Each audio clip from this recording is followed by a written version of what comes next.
Breaking right now, Venezuela's so-called Vice President Delcy Rodriguez, you see her there in the pink jacket, receiving a warm welcome in Moscow tonight. Ms. Rodriguez says her country will continue to rely on supplies of food and medicine from Russia. Okay, so let's just get this straight. Venezuela, she says, will take supplies. She's relying on the supplies of food and medicine from Russia. And yet at the same time, her socialist regime is denying any kind of humanitarian crisis, saying it does not exist in Venezuela. In fact, she told me it was all fake news when I suggested that 90% of the population was living in poverty. She said, no, Trish, you should come see for itself. That's fake news. Everything's just great. Well, if everything's just great, why are you taking the aid from Russia? Joining me right now, Hudson Institute senior fellow Rebeccah Heinrichs. Good to see you, Rebeccah.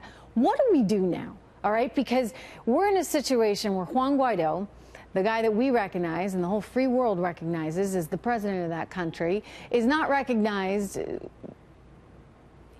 by his own country. I mean, maybe he is by the people itself, but in terms of actually being able to move right into Miraflores Palace and be recognized by the actual military, he doesn't have that down. How does this change? How does this, how do we transition to a Guaido that can call for an election, a free election? Well, American leadership is necessary, and thankfully the United States is exercising leadership here. Over 50 other countries are recognizing Guaido as the legitimate president, interim president of Venezuela. And that means that Maduro is a wrongful dictator who's occupying Venezuela.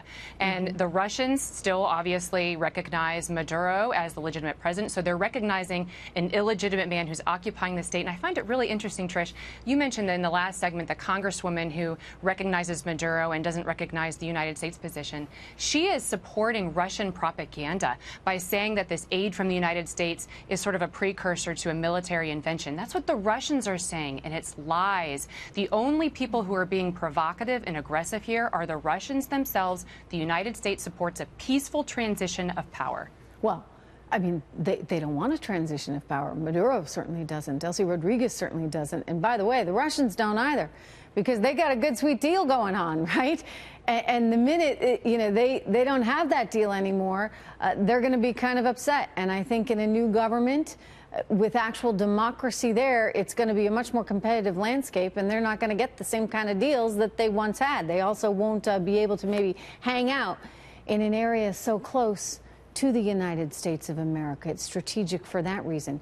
But Rebeccah, again, like how does this move forward? Because Juan Guaido is kind of in this holding pattern right now. He's going around Latin America. He's trying to get the support of all these different countries. But I was just down at the Lima Group meeting in Bogota, Colombia on Monday, and they basically expressed an unwillingness to use any kind of force. If you're not going to use force, what do you use to actually change this equation?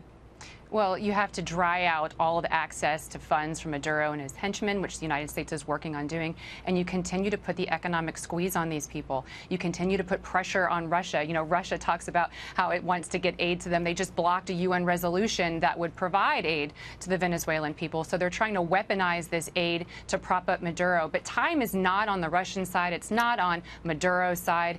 And, I think that the president is right, the American position is right, to offer Maduro this out. If you want to retire, you want to survive this, you want your family to be safe, here's a peaceful exit, and let the Venezuelan people who have spoken and want to be a sovereign and prosperous nation in the backyard of the United States, this is the way to go, and this is your only option. So I really do think time is running out for Maduro. Yeah, I would agree with you.